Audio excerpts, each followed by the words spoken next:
Good morning, good afternoon, good evening, wherever in the world you are. This Welcome. was Thank the you. song of Ashira. Yes, I wrote probably it. would mispronounce Ashira Fautataja. Fartata Gialla. Fautatajala. Faltatasella. There we go. Faltata Yeah, Gialla. I cannot. Yeah. Um, Welcome. My name is Maurizio Benazzo. My name is Zaya Benazzo. We are speaking to you for the unceded territory of the coastal Miwok and South Pomo land colonially called Sebastopol, California, Northern California. Yeah. And today's the first day of the film premiere, Where Olive Trees Weep. And we have prepared a 21 days premiere, and every day we'll have a conversation on Palestine with historians, musicians, artists, poets, journalists, spiritual teachers. So it will be very rich program. Please tune in whenever you can and share with your friends. Yeah, the movie is available since last night, so I don't know if many of you saw it. I see some little nod here and there. Thank you. So the movie is available. In case you haven't seen it, go to the website Where Olive Trees Weep, and you can get all the information. It's by donation, as we well know. Mm-hmm. And with a great sadness, we can say that the film feels very timely. Because we've been watching now for, 243 days. We've been collectively witnessing the unspeakable brutality unfolding in Gaza. And we hear now daily on the massacres happening there. At this point, the official number says 36,000 people have been killed, but the reality, that number is much higher, is more probably like 200,000 and 16,000 children. And at this very moment, there is about, that's what we know, 3,500 children on the brink of starvation. So it's a dire times to be releasing the film. And yet it feels timely, and we hope with the film to give more context to people who don't know why is happening what's happening today. At this very moment, there is no hospital left in Gaza, no school, all the universities have been destroyed. We have watched the erasure of places of worship, of mosques, of ancient churches. 14,000 years history has been erased in front of the eyes of the world. And Israel keeps targeting all the cultural centers, the libraries, any kind of record of people's life, any remnant and traces of their roots of the land have been intentionally wiped out. So genocide is not just mass murder, but is also the intentional erasure of whole society and culture. And this is happening also in a context of very well coordinated misinformation campaign, silencing, and complete denial, which I want to say it's changing slowly. We're starting to see some more truthful articles coming in mainstream media, but it's been 243 days, and it's changing very slowly. So in May 2022, we traveled with Dr. Gabor Maté. He invited us and Ashira, reluctantly initially, like, who are you guys? Ashira was very reluctant initially, rightly so. Gabor was traveling to the occupied West Bank to give a workshop because Ashira invited him to Palestinian women who have been incarcerated in prison by Israel, and he was offering a trauma healing workshop. So he said, "Come with me. I am not sure what you can film, but come along." Ashira was like, "Okay, come along. I'm not sure what you can capture, and if you have the capacity to capture." But here we are. We were there 2 years later. Yeah. we're releasing the film. Initially, we had no idea if we had a film or not. But here is the film, and this is the time that wanted to be the film shared had with a the life of its own, like we know better than just simplify. The film has a life of its own, and it decided that now is the time to come out, and rightly so. And as Zaya said, it's an absolutely mixed feeling of feeling honored to be able to be the instrument of this movie to take birth. On the other hand, it's painful to have to be the instrument of such a film. I mean, because the moment is really, I would have preferred to do a romantic comedy, let's put it this way, and be here with you to celebrate that the world is so just and peaceful and everybody's, is having such a easy, but here we are. Here we are, and let's introduce start Ashira. Yes. Introduce Ashira. You don't need an introduction, but for those who haven't seen the movie, we're just gonna do a brief. Ashira Darwish. Ashira Ali Darwish worked for 15 years as a TV and radio journalist and researcher in Palestine for the BBC, Amnesty International, and Human Rights Watch. She's the founder of Catharsis Holistic Healing, a trauma therapy project pioneering a type of Sufi active meditation that draws its roots from ancestral and indigenous knowledge. Thank you, Ashira. And Ashira is now here with us in Turtle Island, in this continent. So honored and happy to have you, sister. Welcome, Ashira. Thank you.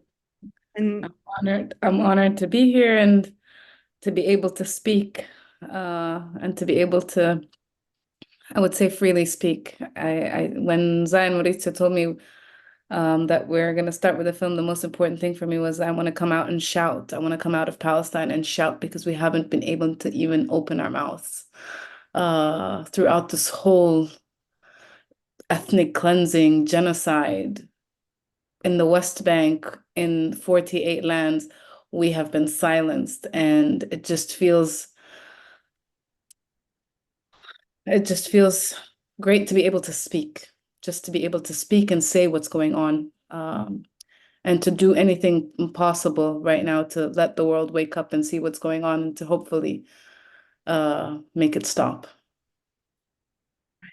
And just so everyone knows, Ashira arrived last night, literally, in the US. And yes. All this month, she could not speak. She could not share anything, just to protect her family. As well as other women that we interviewed for the film. At the end, we decided that we cannot include their interviews because it would not be safe for them. They're still living there. And Ashira, you can speak more, but nobody can speak at this very moment. They are. It's always been, there hasn't been space for us to speak as Palestinians, but the situation since October 7th has escalated to a degree which is far beyond what I've experienced.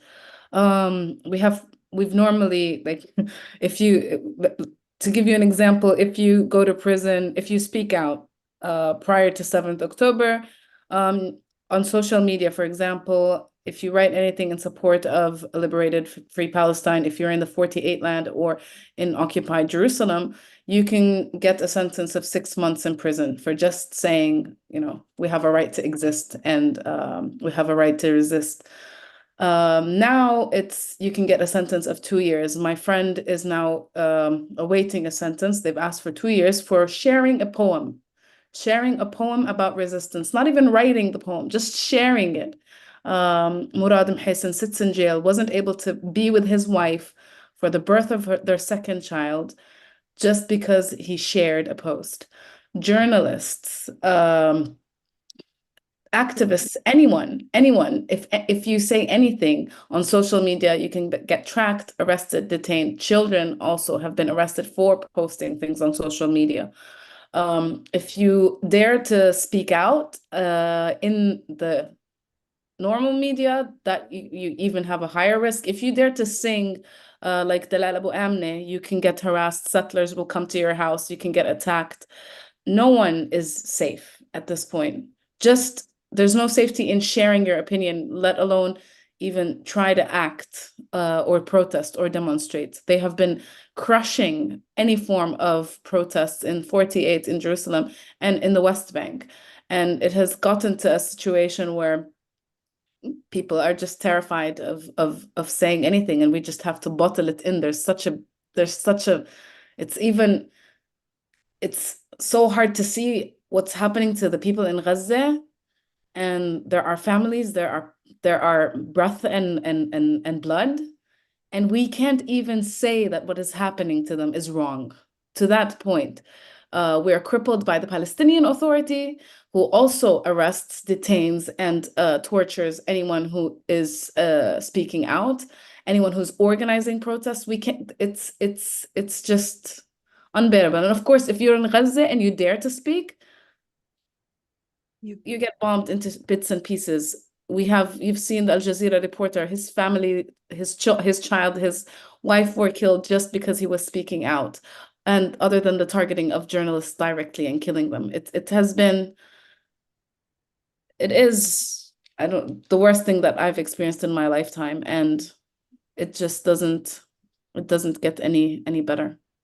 And I personally have had to make the choice to cut all social media so that I don't even dare to raise my mouth, because I was pregnant and because I have a newborn, so I couldn't risk getting arrested, and I can't even speak out. And now it feels like, okay, I'm out and I can speak, but the rest of the Palestinians can't speak.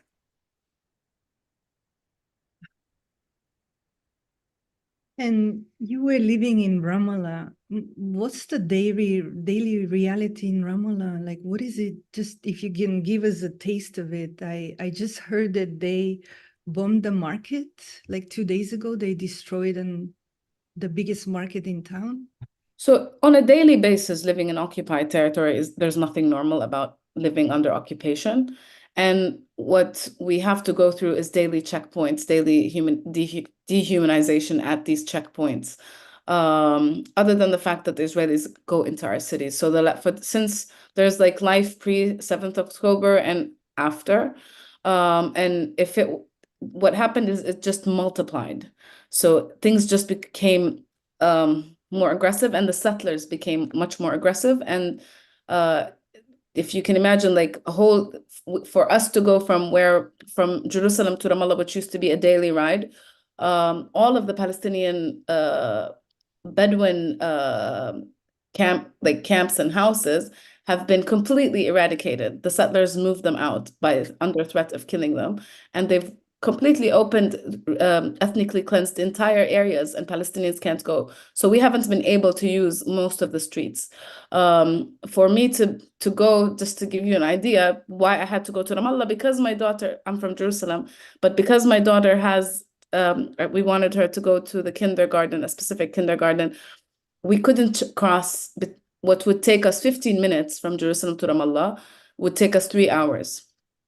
We weren't able to move around anywhere. And this is nothing in comparison to what's happening in Gaza, but the level of control in the West Bank has become immense.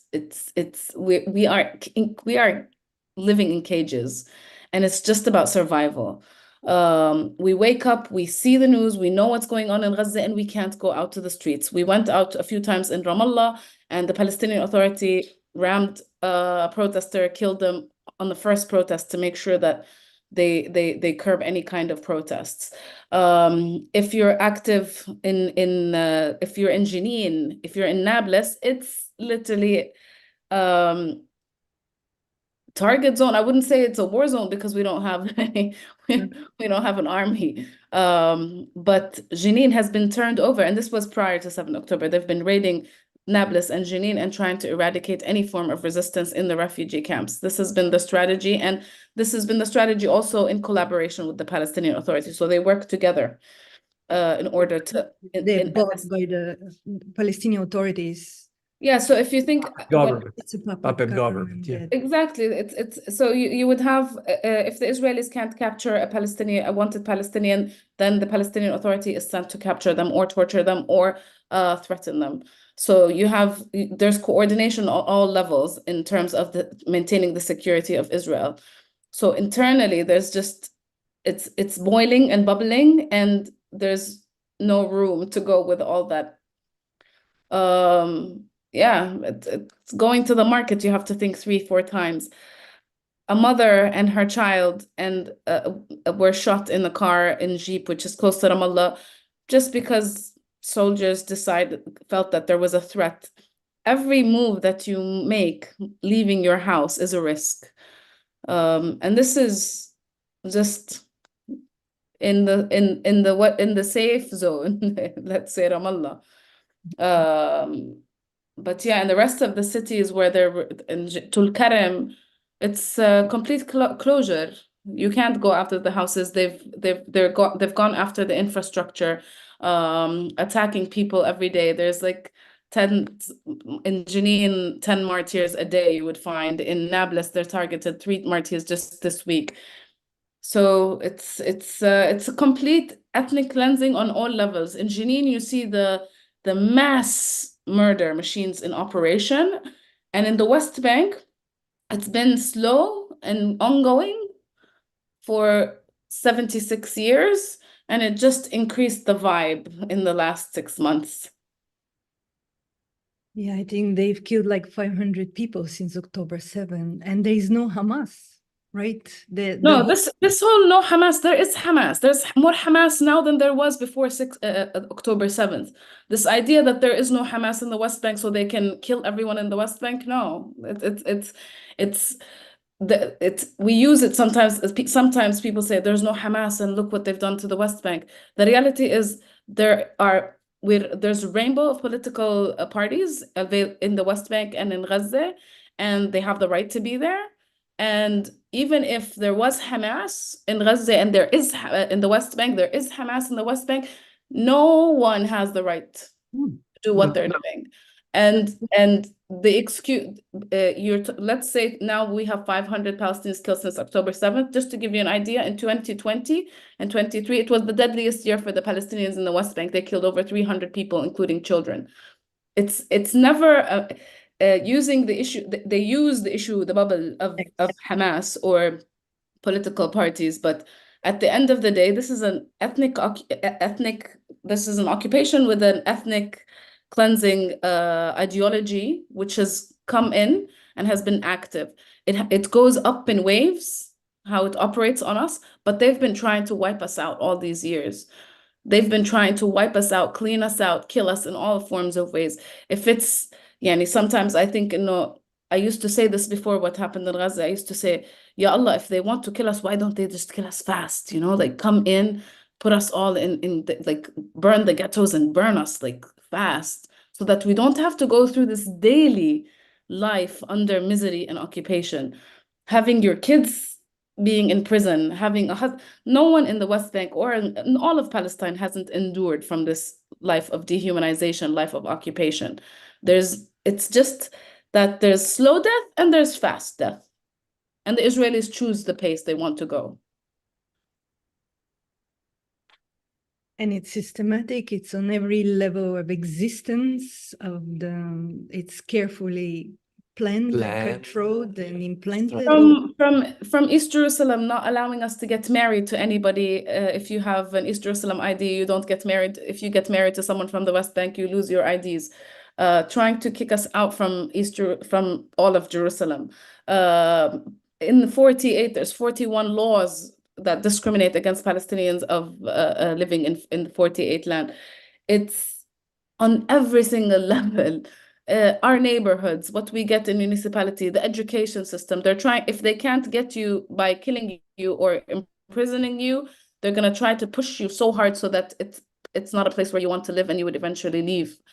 So it's systematic in all of its forms. It just gets sometimes polished by the liberals like Olmert, and sometimes it gets the strong hand by Netanyahu. It just swings, but the main target of the existence of this whole state is to wipe us out, a land without people. That's what they wanted, and they got the wrong kind of people. We're not going anything. We didn't. They should have finished us off in 48, because even with everything that is happening currently in Gaza, they will not get rid of us. And They can just use more force, but it's not going to happen. And the world is waking up. The world is starting to see more and more. Inshallah. Inshallah. But the world is always waking up a little bit too late. When I was working with Amnesty and we were working on the apartheid report, I used to think like it's B'Tselem, an Israeli organization, declared that Israel is an apartheid state 50 years ago. They knew the agenda. And now we're working and we have to do so much legalities and go through the legal system, which was created by the colonizers to protect the colonization in order to prove that this is an apartheid or this is a genocide. And we go to the ICC and we try to get justice from there. And I used to tell them, by the time we say apartheid and it becomes a word, the genocide is going to be, we're going to start working on genocide reports. And sadly, this is the reality. It's like the world wakes up very late. And it's 76 years late. And I think for the Palestinians, the main thing that the shift that happened is we no longer wait for the world to actually shift. We don't expect the world to save us anymore. We have this song, Wain al Malayin, usually like, where are the millions that are gonna come and save us? And now it's like, you guys stay occupied with your own. And the Palestinians, will struggle and will resist. And those who are with humanity have been with Palestine prior to what happened right now in Gaza. This one just woke up more and more people who have been dormant.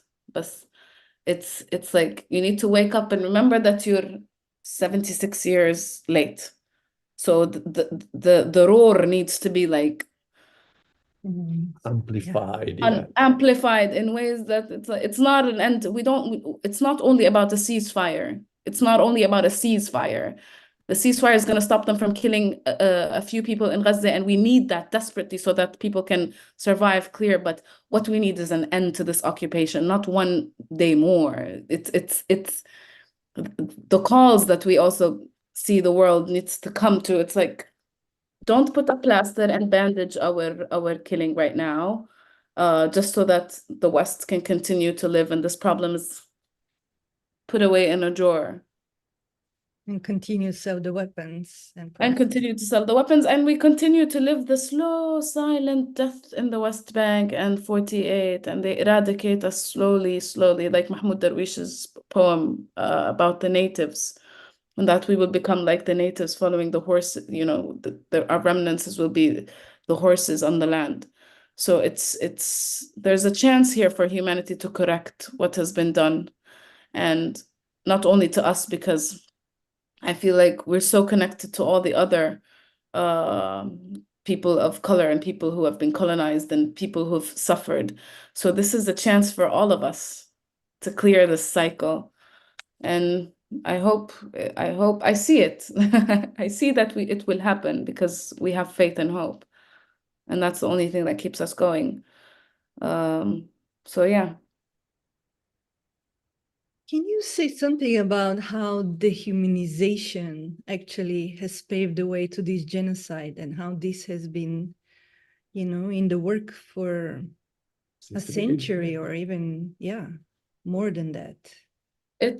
I think the whole Zionist ideology is created that Jews are better than everybody else. And it uses the religion. It uses Judaism as a vessel for Zionism. And it's the difference between, like, for me, it's with the Palestinians in general, that we want to achieve a situation where we live in freedom. And we believe that Jewish children, whatever religion, whatever faith, have the right to live and exist in freedom. And we see ourselves as equal to others. Whereas for the Israeli, so for me, I wouldn't advocate for the killing of Israelis for me to achieve my freedom. I would advocate for freedom for my children and their children. Whereas for Israelis, in order to achieve their freedom, because they view themselves as far more superior to us, then they wouldn't mind killing a few 100,000 children in Gaza in order to protect the one Jewish child. And they have no problem in saying that. This is the ideology that Jews have this chosen land and that they are better than everybody else in the world. And hence, Zionism will accomplish the dream and protect this land for the Jews, even if it means killing all the Palestinians there, because Palestinian lives really don't matter exactly to the same amount.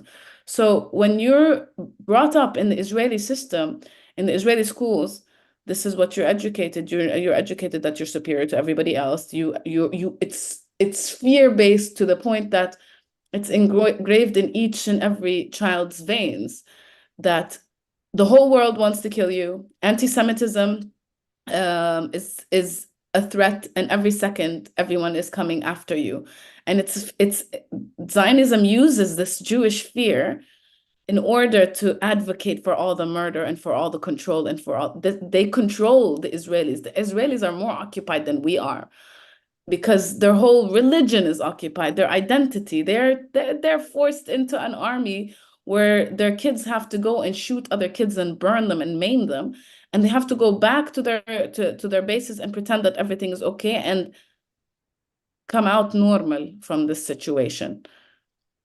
They're indoctrined to the point that they're human robots for the Israeli military and for the Zionist machine. And there are some who refuse, there are some who fight, but I used to say like every Israeli has the choice and they can say no, but the more I understand trauma, I'm like, how are they gonna say no when there's one of the strongest propaganda machines in the world, one of the most ideological states in the world that says this country is only for Jews, throwing information at them every single day and telling them that these people want to kill you. And the 7th October was the example. Now let's kill them all and the whole country. Even the left, even what we used to consider left went with the wave that, yes, they are coming to kill us, so wipe them off. And it's okay to burn Gaza, to starve them, to kill them all so that the hostages come back. And it's like, the ground was already so fertile with so much hate and fear that they live every single day of their lives with this fear. And that's why I say they're kind of more occupied than we are. At least we have the freedom to say that we're fighting for freedom. And that's what we don't want them all to perish. We don't want from the river to the sea does not mean we're gonna kill you all and put you in the sea. It just means we want to be free in our land from the river to the sea. It's just that. And we don't advocate for the same hate because at the end of the day, religiously, we believe that the Jews have, the right to exist. There's respect between the religions, and the Palestinians. We opened our arms and homes to the Jews when they were suffering in the Holocaust, and we opened our homes. I know in Jerusalem, like our families, which were kicked out in '67, welcomed Jewish refugees. And it's to see this and to see what's happening to us now, it's just unbearable. And yes, they dehumanize us.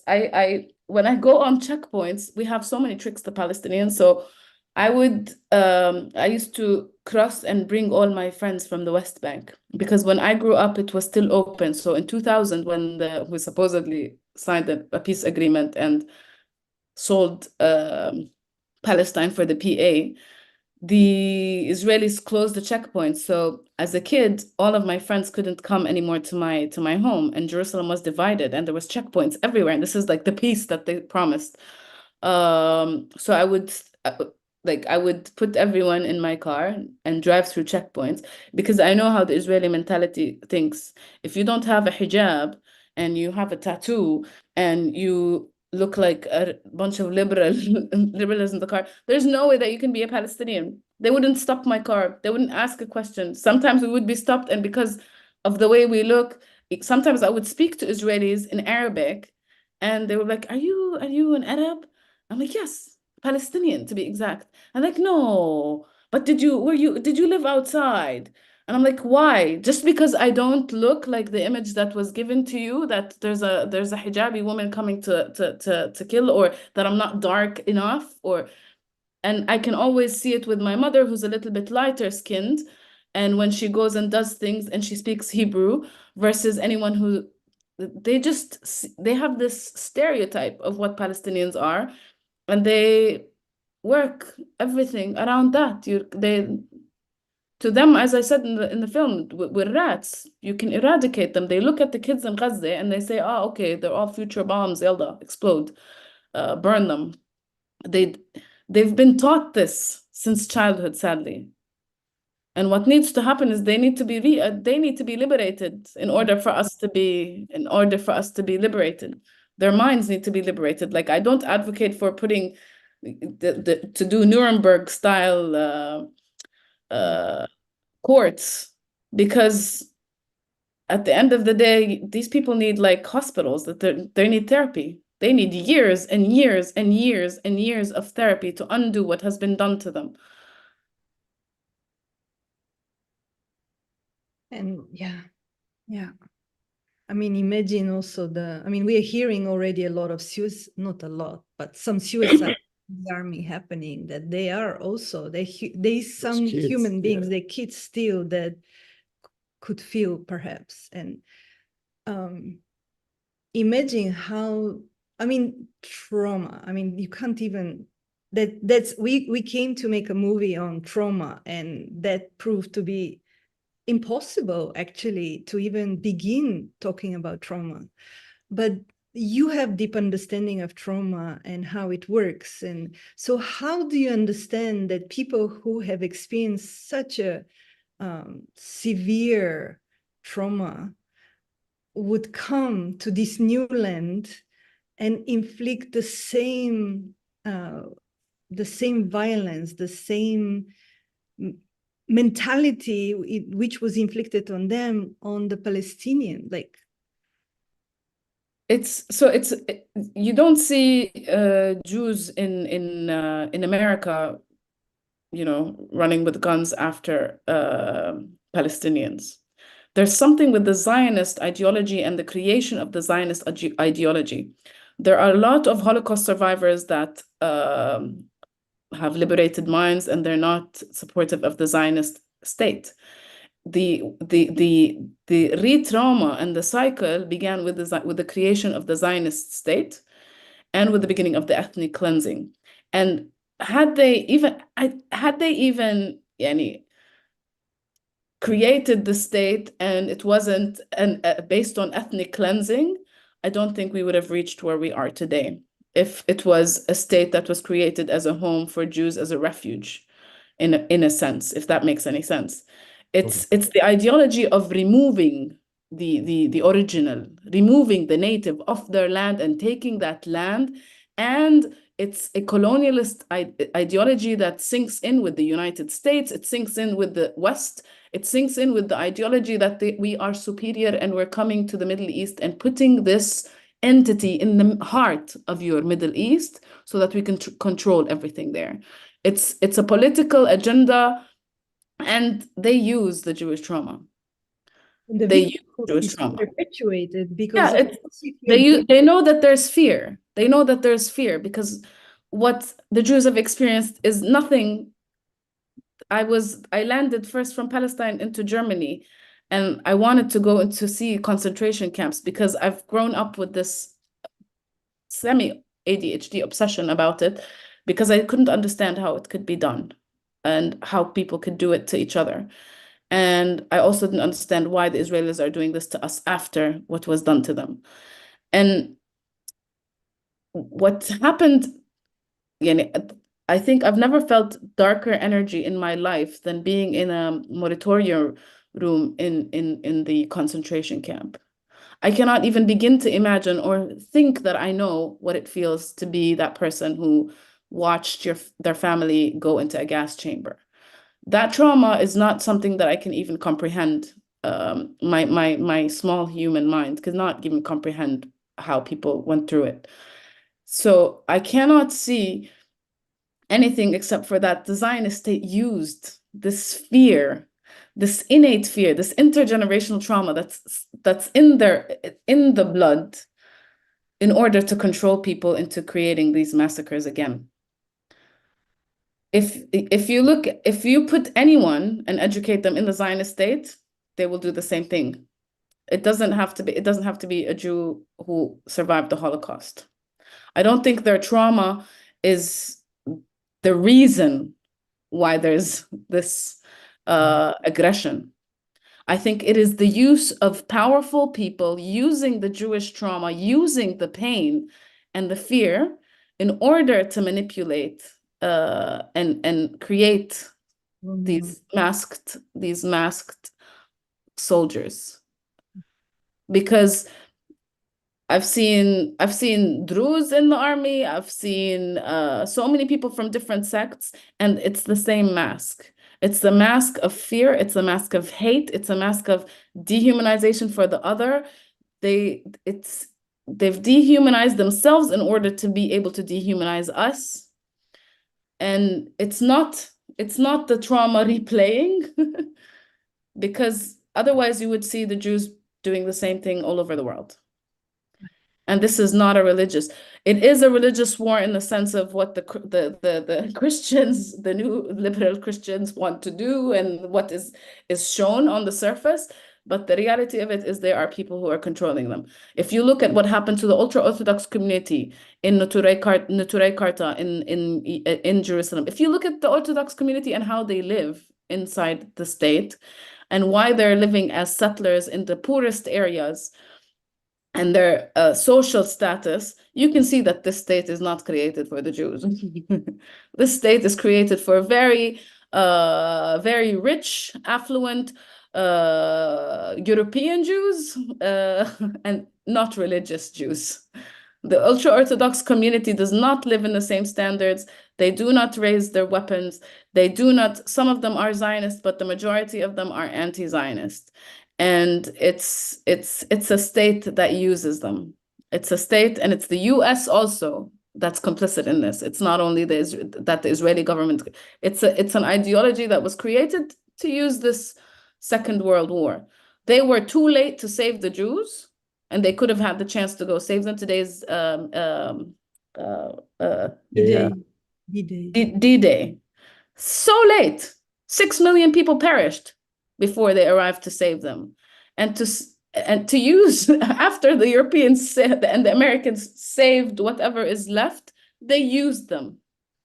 They shipped them to a country, they armed them, and they sent them off to start an ethnic cleansing, and then they controlled them, and they still continue to control. And now the rogue instrument, they're actually gone a bit rogue with Netanyahu. It looks like he's going against the American government, but at the end of the day, it was a created state by colonialists, protected by them, kept by them. Balfour Declaration happened in Britain. Everybody in Europe used the Holocaust and used their trauma to continue the anti-Semitism. They call us anti-Semites. I think the only people anti-Semitic are the people who made the decision to bring the Israelis over to this land, because they were there always, and they lived happily with the Palestinians. And we have, it's the creation of a state in their name to using their religion. Sorry, that was long. No. There was like riveting, and you're such a powerful force, bringing all the pieces together. Yeah, that has to sink in all of us. It takes time, but I want to take a moment. We're going to play one clip from the film, and then we will continue. So Sarah, if we can play the first clip.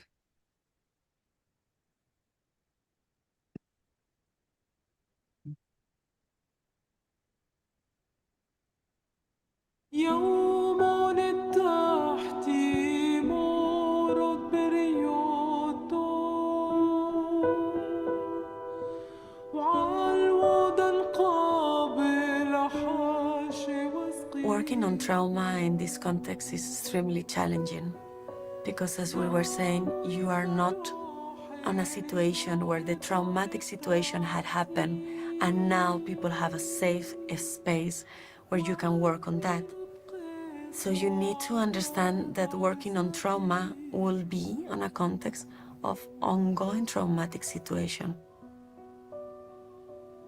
You cannot make a normal life if you are all the time in touch with the pain and the sorrow and the grief.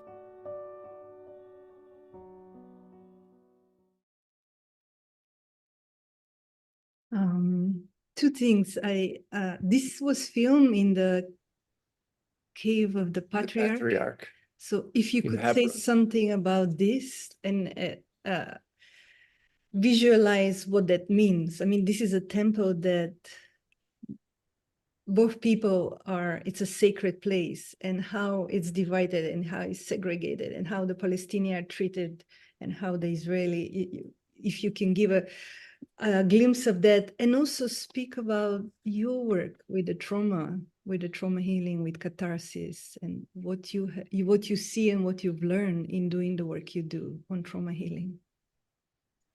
So the idea about the temples or the synagogues, we say it in Arabic, مسمار جحا, the nail of Juha, that in every Palestinian city, within each of Palestinian city's heart, which is Palestine under Palestinian Authority control, what the Israelis have done is, in order never to believe and to ensure that they are constantly, they left something there. So in Nablus, you have a tomb. In Hebron, you have a tomb. In Bethlehem, you have a tomb. And around that tomb will be mass security. In Bethlehem, it's the wall surrounds the entire shrine. In Hebron, they've divided the actual mosque and cut off the Muslims from visiting and make their lives hell if they reach it. And they've created entire sterile roads. Sterile in the sense that we would depurify those streets and make them unsterile if we Palestinians step on them. And as Palestinians, you have to cross like monkeys from the rooftops because you're not allowed to use the land. And even though it's your house, you would have to jump into the roof. The idea is control. So there might be religious, there's the religious places, but the reality is, if you look, for example, at the tomb in Hebron and Bethlehem, the majority of the people that go would be the settlers. It wouldn't be the Orthodox community and they just use these as an excuse. So to make to ensure that whenever they want access into the center of the city, they can have access into the center of the city. They make sure that they haven't left completely any of the Palestinian cities. So even in Jericho, there's also another small point. Yeah, there's another shrine where the Israelis would come into buses and go. And it's also used to instigate. So when things are, when a government wants to when the Israeli government wants more chaos in order to hide corruption or any problems internally, suddenly they would go in buses and a government official would go into these tombs to pray, and then there will be clashes and protests and things will break out. They're used more militarily than anything else, and points of control for the Palestinians. And when I say points of control, it means points of misery for us. Checkpoints, strip searching, unable to access these areas, and yeah, just terror being in that area. And in that temple, on the Palestinian side, they have a metal gate, right? It's in the on the Palestinian side. To get in, you have to go to 3 checkpoints. The gate is super narrow. You walk one person at a time. All the shops are closed because there is no traffic of people. All the coffee shop, everything is closed. As you enter from the other side, you see, I could go because I claimed that I was Christian and they let me walk with the camera. We walk by. On the other side, on the same temple, on the Cave of the Patriarch, there is a huge park and buses arrive to the door. With the lawn and green grass. Everything green grass, ice cream, coffee shop, everything is like, yay. It's incredible. And the sterilized road, when we tried on a road, they said, they stopped. Who are you? What do you do? Said, and the first guy, are you Christian? I said, yeah, I'm Christian. Okay, you can go. It's incredible. A road in the middle of the town is blocked. You have to walk 3 miles to reach something that you see on the other side, 100 feet. It's where you can see the most visual. It's the most visual apartheid when you go there, because you can see it. There's no denying it. They stop Muslim, Jewish, Palestinian. You can't enter. That's it. And the thing you say the door is, we call it ma'ata. It's what they put the chickens in, the name we use, before they kill them, because it's used for animals and cattle. And that's what they use for us. We're always stuck between barbed wires and this everlasting ma'ata. And if you cross that and you get stuck in between, then you're stuck in between, and the soldiers can do whatever they want to you. And they do. And they do. And they do. And so many Palestinians got killed. I don't have numbers, but on that road, the Star Alert, so many Palestinians got killed. I walked once to do a documentary, and I was booed and spat at by little kids. And I was speaking English because, God forbid, if they knew I was Palestinian, I would have probably gotten rocks. Or sometimes they spray boiling water and acid water. And they just thought I was a foreigner, and I was spat at, cursed, by little tiny kids. And this is where the indoctrination, like if you want to be a settler there, then you have to be properly brainwashed in order to live there and to be who you are, and to have so much aggression and anger and hate for everybody else.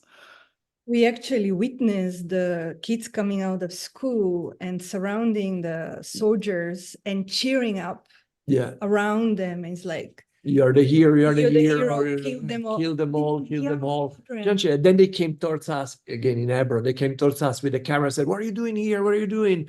And so we, oh, you're Christian, we do a documentary about all this. The settlers and the situation now in the West Bank is, if you think we have the army, then you have a militia, and it's the most aggressive and the most I don't know what you would call them, because it's yani every time I was driving in the last, well, I always have this, like, my trauma response. We talk about it. My trauma response is, before I leave, I think about any, like, if I see Israelis, what do I say? If I see a settler, how do you escape? What do you do with the children? Where do I put my child, in which side of the car, in case they want to shoot, or inside in case they want. And the settler militias are vicious. They're terror squads. They're armed, and they just got even more and more armed. And America is just paying money, getting machine guns to these people so that they can kill kids in Hawara. And you're living around these robots who are carrying these machine guns and ready to shoot you and kill you. It's the amount of fear that they also, when you talk about trauma, the amount of fear that we have, I have to say, like, for me, it's shifted, like, before having kids and after having kids. Because before having kids, I didn't have that much fear. I didn't mind standing in front of soldiers. I didn't mind if I saw settlers and they're coming, I would get even more aggressive to scare them. But after having children, it's a whole other world of fear that I've never experienced in my life. And I know the effect of fear on the body. So I'm always, like, trying to tell myself, like, Ashira, let go of the fear, take care of the kidneys. But it's terrifying. It's terrifying. Every single day is terrifying. Every single night, it's terrifying. Like, when I was sleeping in Ramallah, trying to explain to my daughter that there's fireworks, when I can hear the soldiers, and we can hear the sound of the shooting, and it's like, when will this stop?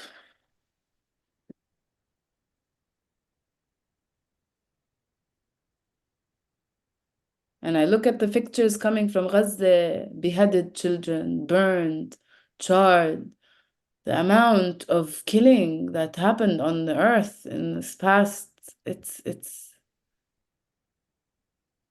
I just can't understand how the world continues to operate. Accept that. Yeah.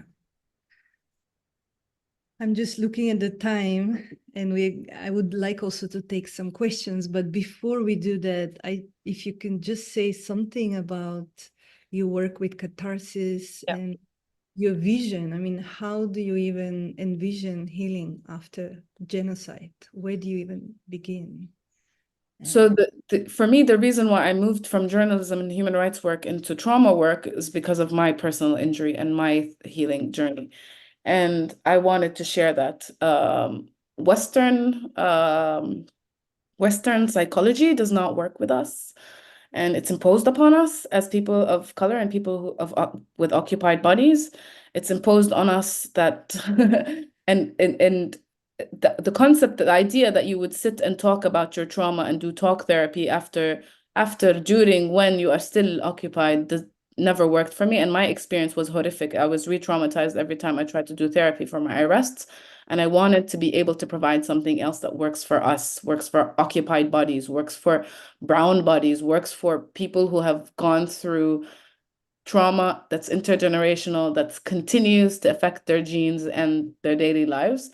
And I was blessed and lucky on this journey to find amazing healers and amazing teachers. And I used Sufi whirling to heal from my paralysis. And I used active meditations.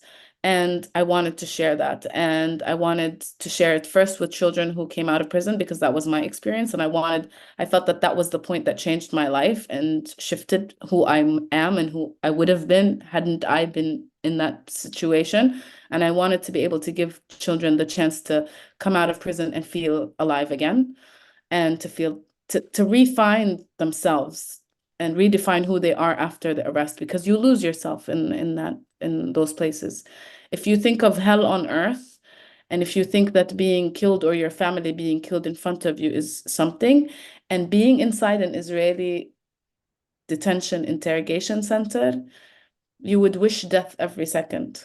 And some people ask, like, why do the Palestinians go and do stabbing attacks or do suicide attacks? Because they don't want to go into prison, because prison is a much scarier place for us.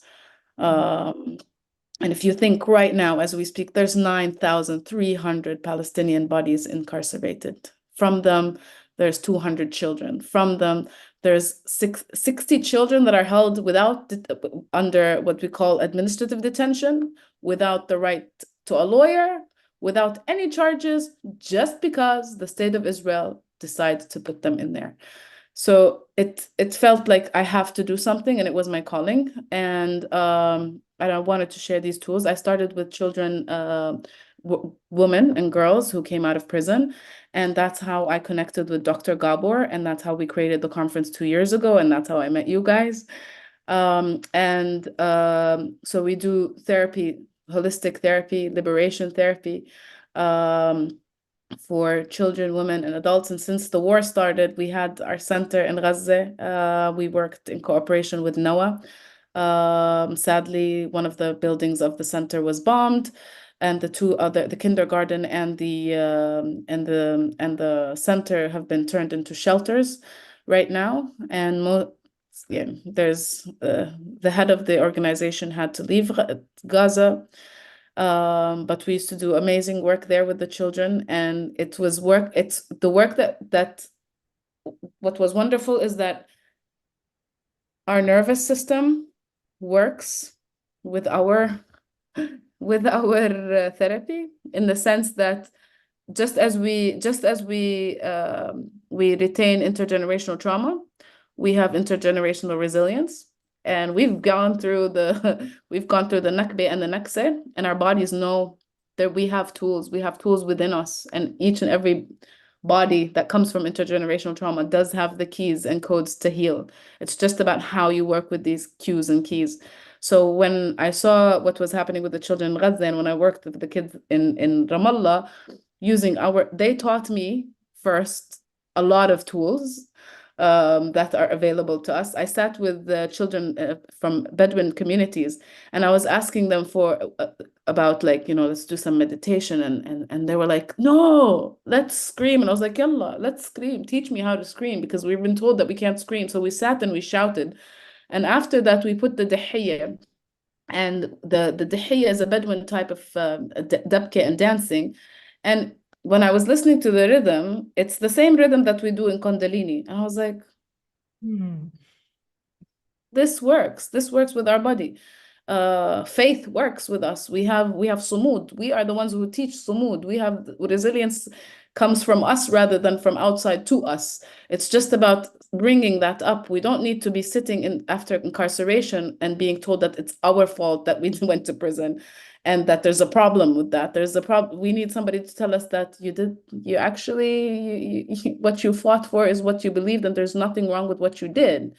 It's just how we remove the fear, the state of freeze that you're in. How do we reteach your nervous system to work with the trauma, how to build resilience so that you can continue to live in a place under occupation?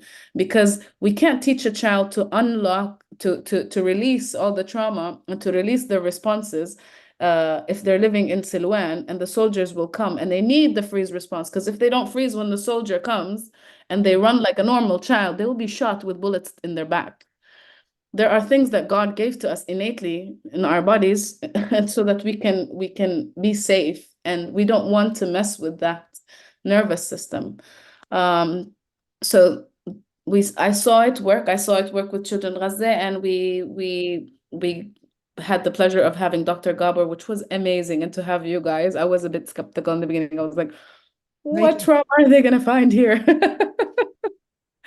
And rightly so. I mean, yeah. And it was brilliant to see Dr. Gabor work with all these women, and to see Kath Temple, a beautiful angel who's taught us emotional freedom technique, and she does all this work for free and supports all of the therapists that we have to provide more and more therapy.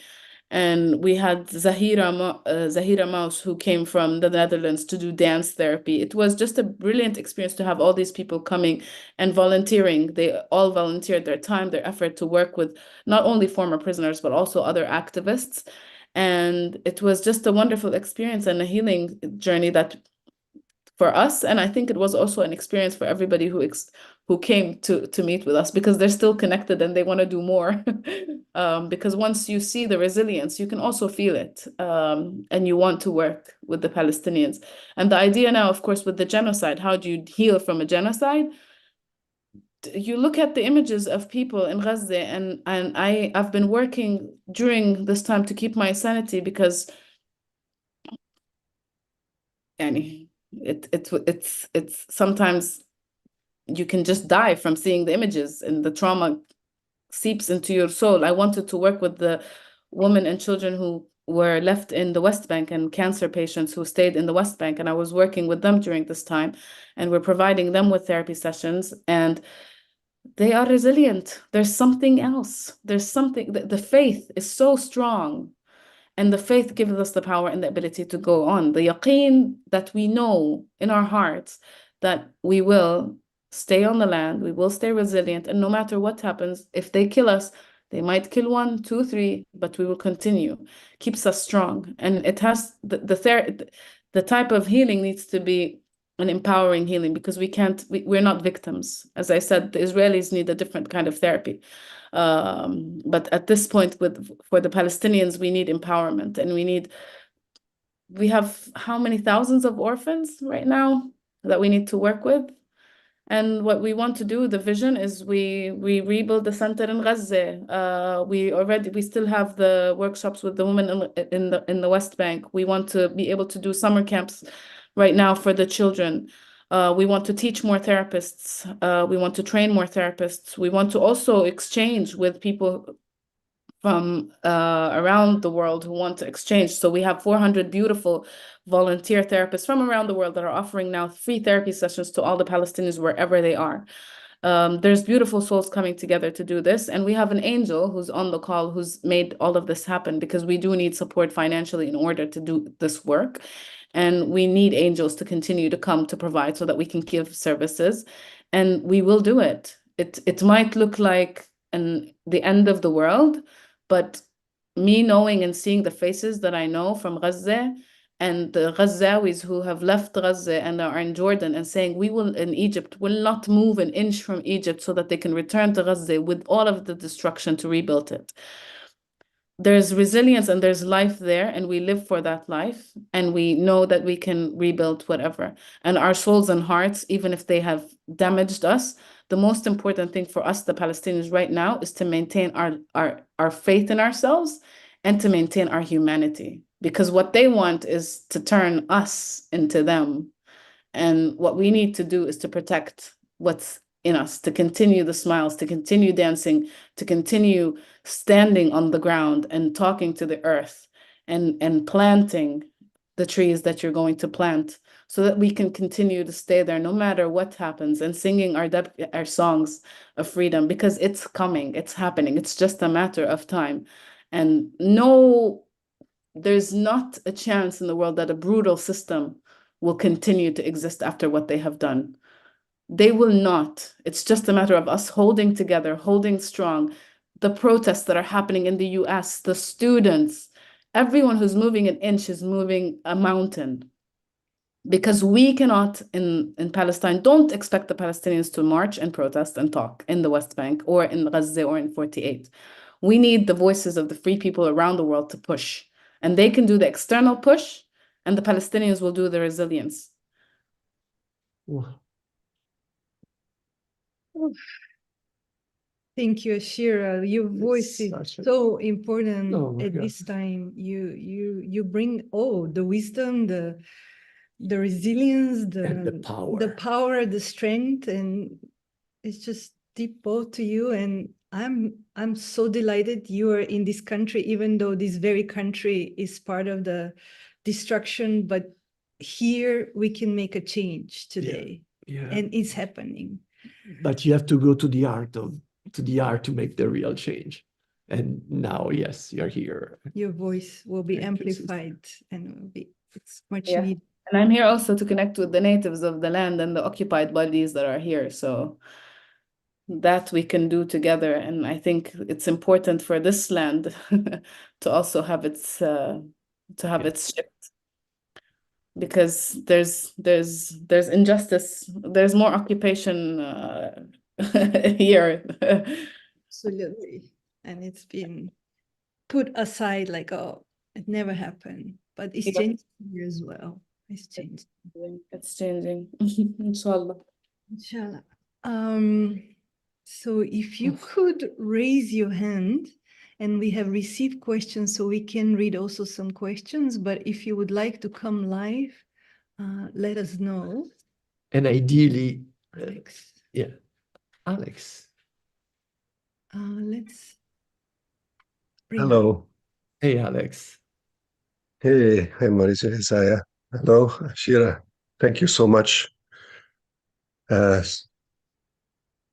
I haven't seen the movie yet, so this is my first introduction. I'm taking a moment to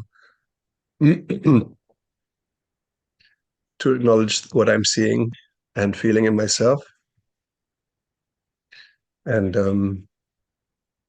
I'm drawn to Sufism, so I have been, but I'm from the Netherlands, and it's a safe place to be here and look at what is beautiful and go there. But I'm asking myself, am I crazy for running towards a fire if I see this happening and I have children who are not being bombed? You know, how do I have something that I cannot accept and that you are teaching me that is happening here? How do I not lose my humanity? I mean, wheresoever I turn, there I see the face of the beloved. This is what I'm trying to do. But how do I deal with seeing a beloved hurt others? I feel you. And being a Sufi does not mean we are inactive.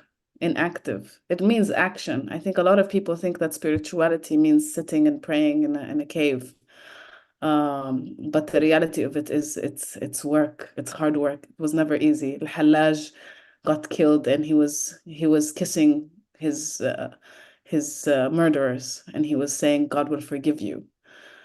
He wasn't sitting And I don't I don't think that sitting is the time right now in any caves. It's the time of action and it's the time of movement. So it's about organizing, it's about standing, it's about raising the voice, it's about raising awareness, it's about doing the work.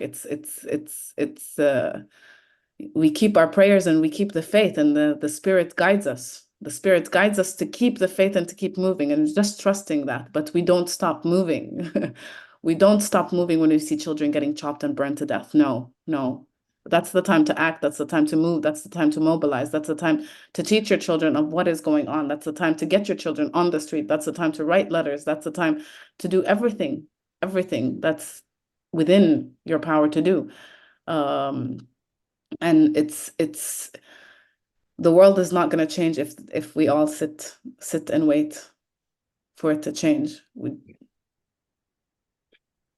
Keep your heart, keep the spirit. You have to keep your faith and you have to keep your spirit in a space of love. But being in a space of love doesn't mean you do not act and stop what is happening.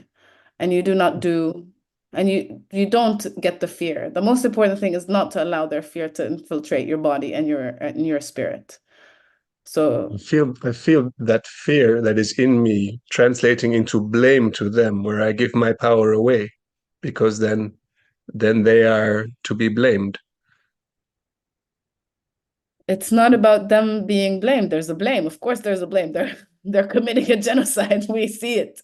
It's about seeing that they're doing it. There is anger. There's rage. Let the anger and rage move you towards action rather than move you towards blame and fear.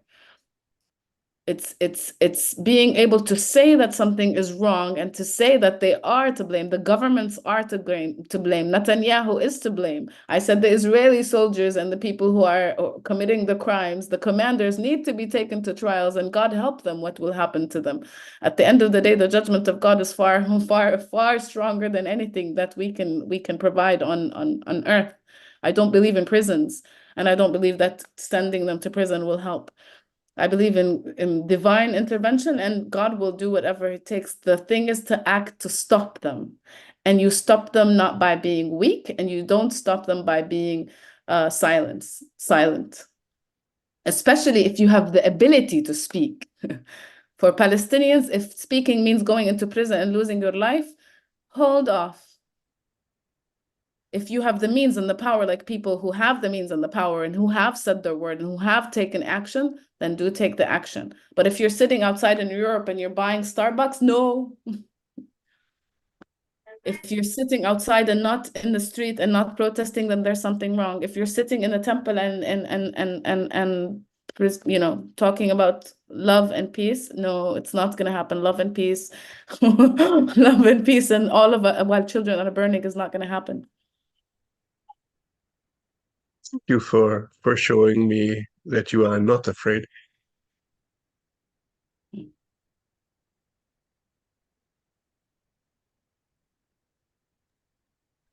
Thank you, Alex. Thank you. Our common belief, Ola Nossier, would you like to come on? Doesn't have her hand on. Yeah. Is Laura? Nora, Ola, you see Ola. Nora? I see Laura Harvey. Laura, okay, yes, she has the video on. Laura. Yes. Okay, I am so sorry. I'm working and listening at the same time, so I'm not very good at multitasking. I just wanted to tell you, Shira, how moved it truly was that movie. Just, you want to do something, but what can you do? What do we do? I'm sorry. It's just a travesty. It's a travesty. How will we rectify this in front of God when we sat here and watched? We didn't do anything.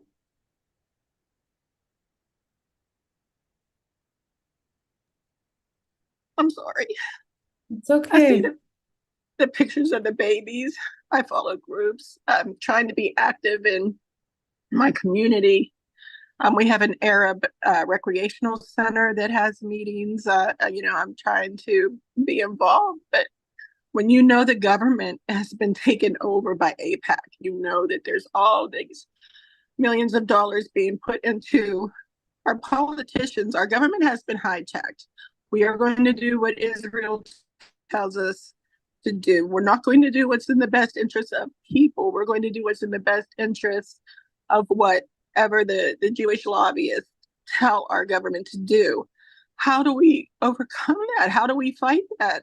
You fight it, you fight it, you fight it, you fight it, you never accept it. And it's not only fighting it for me, for the Palestinians, it's fighting it for you. There's so many homeless people. I've never seen so much poverty in my life. It's ridiculous. They're sending billions of dollars to bomb children while their children are hungry and sleeping in the streets. Yes. In Palestine, you don't see that. At least we take care of each other. Never seen a homeless in Palestine. We have not seen The fight here is even people should be out of their mind. They should. And I can't get anyone to listen. I post the picture, like I've just gotten to the point, the bleeding and deceased babies. I've just started posting them. I don't care, just to wake people, like, this is what is happening. This is a real thing. But you're doing something. There's something moving. There hasn't been this many protests. There hasn't been this many protests in the US. There is something moving. It needs to be more. There needs to be civil disobedience. There needs to be something to stop the money from getting to Israel. And I think we're getting there. But at the end of the day, the people are occupied. The government is complicit. It's not, and there will be a stage of taking Israel to court, but there are the bombs that are falling on the children of Gaza, they are US made. Yes, they are. And then when you have our politicians signing their names to them. Yeah, like, because the whole American system, that's awful. There's a problem that you have a government that the whole government is bought by money. When I did a State Department visit, and I was astounded by this idea that you just give your congressman, whichever company buys the congressman, and they just buy their politicians with money. The whole system needs an overhaul. It's not only because of Palestine. It's because if people need to live and continue to survive here, the dual citizenship, there's no health care. The country that they're giving money to has one of the best health systems. Israel has the best health system, social system, and the US people can die in the streets. Yes, it's infuriating. And then you have the movement shouldn't only be about us. It needs to be a movement also, because people are like, how do they accept it even? Like, how is it acceptable? They don't know, and they don't. They are so wrapped up in the Kardashians and mundane, silly things that have no meaning, that when you present them with a real issue, like we have congressmen that have dual citizenship with Israel, and they're not required to tell us why. That's a compromised politician. Because when you tell them this, I'm a liar, I'm a conspiracy theorist. No, it's fact. You have the world at your fingertips. Look it up. It's not it's there. I believe there is more information, and people are waking up, and thank God we had some social media. Otherwise, 500,000 people would have been killed in Gaza and nobody would have heard a peep. It's just about mobilization and keep doing what you're doing. And it's not only, and people need to understand, in the US, they're not only doing it for us. If they want to get liberated, the Americans need to get liberated for themselves as well. Stop sending the bombs, stop killing us would be great, but also allow the people of the land to live in their land, allow the people of the land to heal their land. And racism, we face occupation and brutality, very physical, and it's very in your face, whereas people here are suffering in also the slow death. They don't see that it's all tied into one. It is a global conspiracy with a lot of rabbit holes that all are tied together. And I guess that's where the problem lies is how do you get people to see that this Laura, is not sorry. all individual. We have a lot Sorry, of questions. we would like to take one or two more questions before. Thank you. The movie you, was Laura. amazing.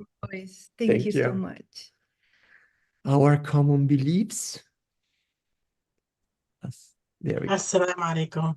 I can go on and talk about a lot of things or comment about a lot of things, but I have a specific question about how we can actually here in the United States help the orphans, because this is a huge, huge issue. I mean, you know, my mother, Mia, as a mother, my instinct is to go and hug every child because we're all beyond heartbroken. We feel frustrated. As far as the political system needs to, the lobby system needs to be stopped, and we have to do everything we can to actually overhaul this because that's ruining our whole system. It's ruining our country because politicians that I've met will tell you straight to your face, we're so occupied with these lobbyists. They're sending us so much information that we can't even do our job. Like that's really not, that's horrible. So they end up getting sucked into this matrix of lobbyists and of course the strongest one is the AIPAC, and then you've got the who knows the army or whatever lobbyists, whatever it's called, and a whole bunch of others that they get so that, you know, so much information gets sent to them, but they're not, you know, doing their job is listening to their constituents, being out in the street, meeting people, hearing what people want. They're not doing that enough because they're overwhelmed with all this other nonsense. Yeah. So as far as the political system, the lobby system has to be eradicated, in my opinion, just like the apartheid system in Israel has to be eradicated. It's not doing anybody any good. Too much homeless everywhere. Too much, you know, money is being spent left and right from where the country's in $1 trillion debt, and don't ask me how they get money to go and bomb little kids. And it's just it's while we have homeless people everywhere and children here starving. I think, let me answer your question about the orphans. So there's the Ta'awun organization, and they are collecting funds and they're fostering children. It's so if you just go to Ta'awun, you will find out more information. How do you spell that? Ta'awun, me and my dyslexia. I mean, in English, I'm trying to. T-A-W. Is T-A-W-I-N? No, T-A-W-O-O-N, Ta'awun, I think. Ta'awun, okay. If you put Ta'awun Palestine, you'll find out. And that's one of the things that everybody is thinking about, like what happens to the orphans after they come out. And I started also connecting with people in Bahrain to see what options, because they have had good adoption routes, but in Palestine we're not allowed. So in Gaza specifically, the idea is they won't be allowed adoption because so that they won't be relocated from their homeland. So they will have to stay in Gaza, and they will have to we have to rebuild Gaza for them, basically. We have to rebuild Gaza, yes, We inshallah. have to rebuild Gaza and ensure that they can stay in their homeland and with whoever families, and it's sponsorships through organizations that can support us. At this point, we hope for not another child to be orphaned by the end. It's all for the after war, after aggression. Thank you. Thank you. Thank you. Jazakallah. Thank you. Maybe we could take one more very succinct question. And Ashira, a few people were asking, they're therapists and they want to help and support. What would you say? Where would you direct? So just send me an email. We have a form, and we have a lot of English speakers who volunteer. If there's Arabic speakers, please do volunteer, because we have more requests for Arabic, of course. And we will also, the hope is to send a delegation into Gaza. So therapists who are interested in entering Gaza once Rafah is given back, because that was the option before they took over Rafah, but we will still plan to send a delegation of therapists into Gaza, and if not into Gaza, into Egypt, to do support for the children. So I can post my email, or it's on the website. It's on my website. It's on my Or they website. can contact, or they can contact us at Science and Duality, where the olive trees weep, and we'll pass it to you. We'll pass it. Suzanne? Suzanne, very brief, because we have one last announcement we want to. Thank you very much for taking me to be so that I could speak. I just saw the film and was overwhelmed on so many different levels.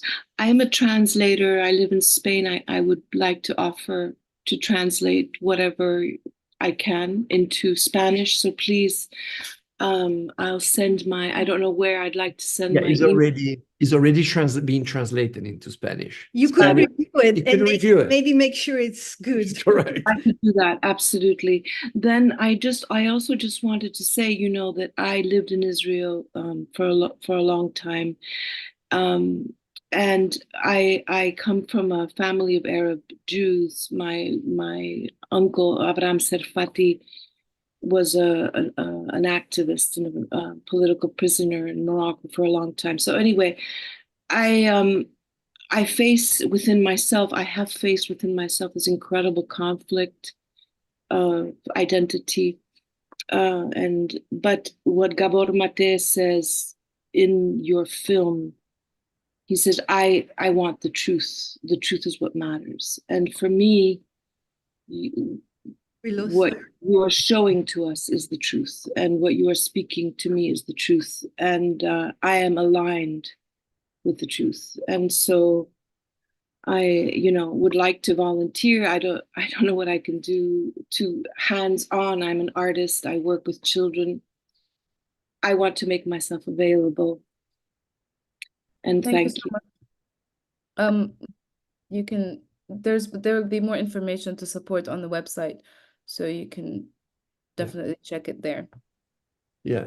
And on the film website, there is a long list of resources and also 10 actions that each and every one of us can do, and you can choose which one works for you, from donating, volunteering, writing letters, praying, all of this. We need every possible action. We need to use every possible tool we have in our disposal. So please visit. And thank you, Susanna. Thank you, Susanna. Thank you. Ashira, we were gonna introduce briefly. So just to say, with the proceeds, any donation that come from the film, we would like to support your work in rebuilding the center. And in addition, we are in partnership with the Freedom from Palestine. I read briefly what they do. Let Cyrus. Yeah, Cyrus, you want to briefly introduce what Freedom from Palestine does? And I think we have someone from the union with us, right? Hi, Cyrus. You want to briefly? Hey, y'all. Do you have How you doing? It's a pleasure. Partner? Yes, I just texted Abbas, our on-the-ground partner with the Palestinian Farmers Union, so he can join our conversation. Freedom for Palestine, we're a small nonprofit that plants sustainable olive tree farms. We call them freedom farms in the West Bank in conjunction with the Palestinian Farmers Union. They are our partners on the ground.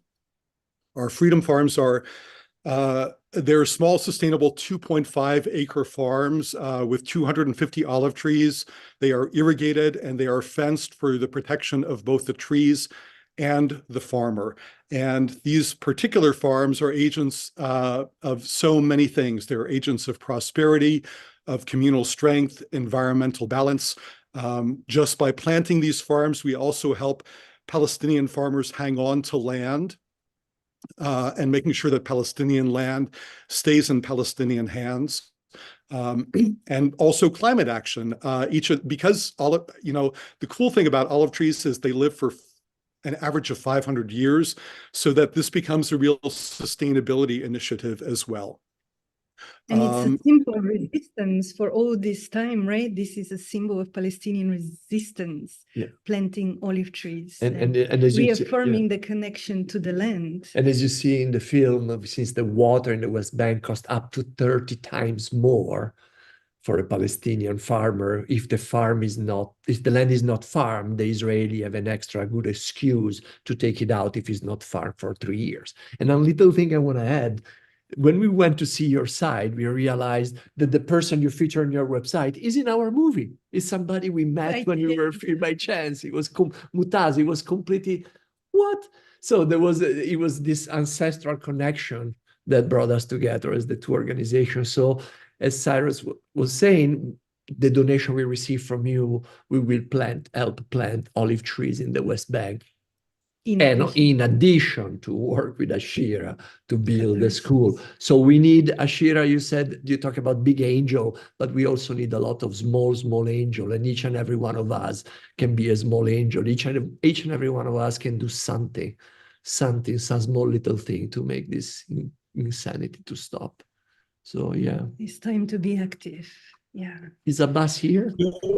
The thing about Mu'taz is his farm was my initial introduction to freedom farming. The Palestinian Farmers Union invented this wonderful model of how to do farming in the West Bank, which is, by the way, at a new low. Like, the level of agriculture in the West Bank has never been lower contribution to the GDP than it is right now.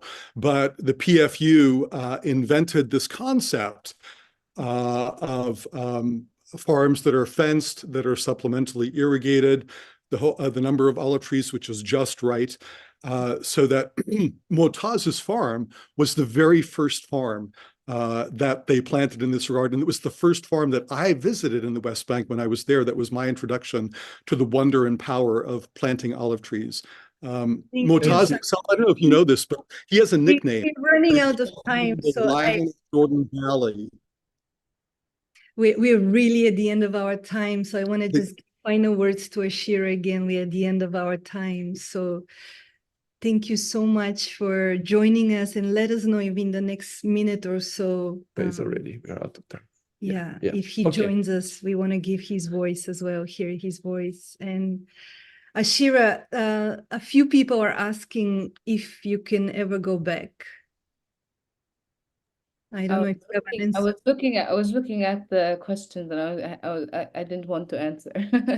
Inshallah, I will be able to go back, and yeah, there is a risk, but we'll see how things go. I won't let go of my land, yani, but I want to be here for my children, and yeah, I will try once I stop feeding. And I can take a risk and then see. Inshallah, by the time that I finish breastfeeding Yasin Ali, Palestine will be free. So, and I will be able to go back. So we have a year. We have a timeline. Or a couple of years. 2 to 3 years I breastfeed them. So, inshallah, ya Rab. So let's work, all of us. Yes, inshallah. Well, Ashira, thank you so much for this incredible conversation, powerful, inspiring, and for bringing so many things together and touching our hearts with your strength and your clarity and beauty. You bring it, you weave it all. So thank you for thank you guys for coming to Palestine.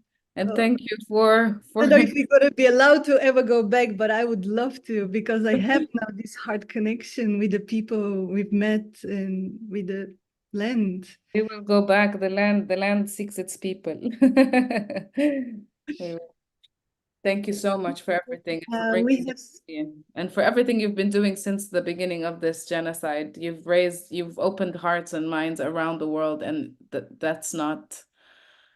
It's big, and it makes a difference. Each and every one being present here today makes a difference. Every person shares, writes, talks, makes a difference. Yeah, we shouldn't think that our voices are not affecting. Right. Yeah, together we're strong. Yeah, it's not the individual that will make a difference. It's us together. Yeah.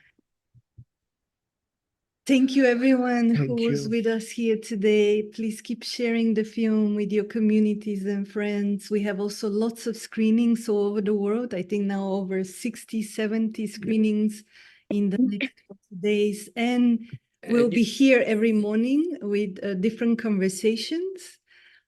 Tomorrow, the conversation is dehumanization and ongoing Nakba in Palestine with Shireen Sekali, Usama Magdisi, and Nathan Trau. It will be another very rich conversation. So we welcome you back and bring your questions. Yeah. And maybe you can organize screening in your community, because the impact of the movie when you watch it with other people, I can assure you, is amplified. It's really a different experience. So, but I want to echo that. Please share the documentary wherever you can and screen it. And if you're doing it in the US, reach out and I can also come visit you and do the screening together. Oh, Abbas has joined. oh, Okay, let's just see Abbas just for a one second. second, Okay, sorry. we're gonna change the linear time here, and there is Abbas. Okay. Unmute there. Hello, good afternoon, and good after evening from Palestine to all of you. Good afternoon. Good afternoon, Abbas. Do you want to describe very briefly the work of your organization? We are the Palestinian Farmers Union that work for supporting the right of Palestinian farmers to stay, their right for resilience, their right for accessing their land, cultivating their land, generating income of that land.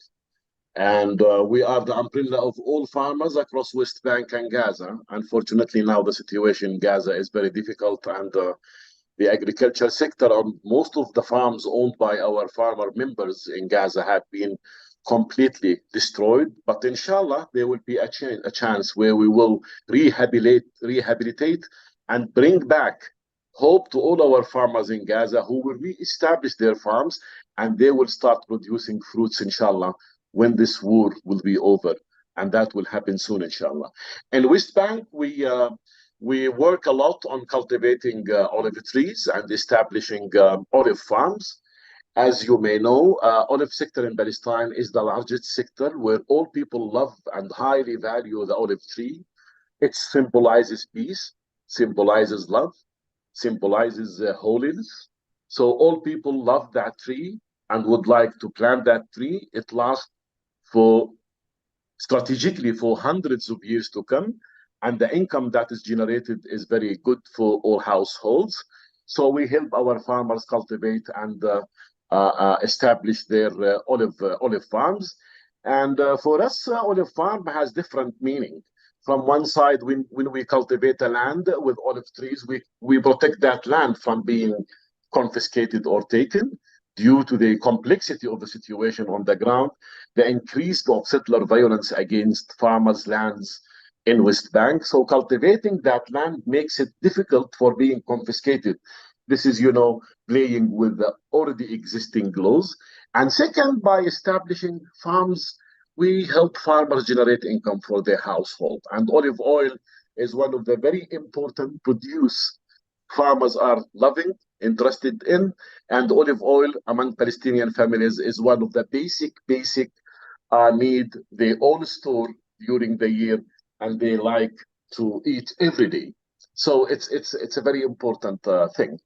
However, the challenge was how we can cultivate olive trees and establish a farm that can grow up fastly and being protected. So we came up with this idea. My friend Cyrus mentioned model farms in the beginning. We started in 2018 with Mu'taz Farm in Jordan Valley, and we established that model farm. A model farm for us means a piece of land that is cultivated by olive seedlings and provided with internal irrigation network to ensure supplementary irrigation during the heat and the hot seasons in summer, and then fenced from all borders to protect these lands and newly planted trees from wild animals and even from any attacks by settlers who are, occupying the surrounding settlements or so on. And this model farm was really successful. And based on the success we had with Mu'taz, we expanded in that area and established 15 model farms where Mu'taz Farm is located. And year after year, we started to expand in other districts in West Bank, and now we already have 55 model farms that have been established. Beautiful. And my colleague, Cyrus, my friend, came to Palestine and had his tour and did that wonderful, amazing, great a documentary video about cultivating peace and resilience through cultivating olive trees. And we started this partnership with Freedom to establish our Freedom Farms, what we call them now, Freedom Farms. And we so far finished with two Freedom Farms owned by two women farmers. And we are now working on another 3 ones to come, inshallah. Okay, thank you, Abbas. Inshallah, let's hope it's gonna work. Thank you. Support your vision. Yeah. May continue. May continue, and let's hope. Protect the land and the resilience that is connected. Palestinian resilience is connected to the trees, is connected to the land, to the water. So thank you for your work, and we will do our best to be a partner and support you. So that's the let's try to Ashira, the second closing. Anything, if you closing, have any take two. final words. One word. Right. Ooh, the olive trees are our life. What he said about the olive trees and resilience, we are rooted in that land, just like those olive trees. Yeah. So keep planting olive trees, and we're gonna stay there. We just keep expanding and growing. Inshallah. Okay. So thank you, Ashira. Thank you, everyone. This conversation will continue for another 20 days, so keep tuning in. And Ashira will be with Gabor Maté in Auckland on June 25th. We're trying to add another screening. This is already sold out. But if we open, that will allow another 600 people to join. So tune in if you're local to the Bay Area. Or check our website for all the screenings that I'm sure there will be something near you. And if not, you should organize one. That's right. You can, anyone can organize. It's easier than you think, honestly. It's easier than you think. Okay, we have to go. Blessings, everyone. Blessings. Thank you. Salam. We see each other very soon. Ciao.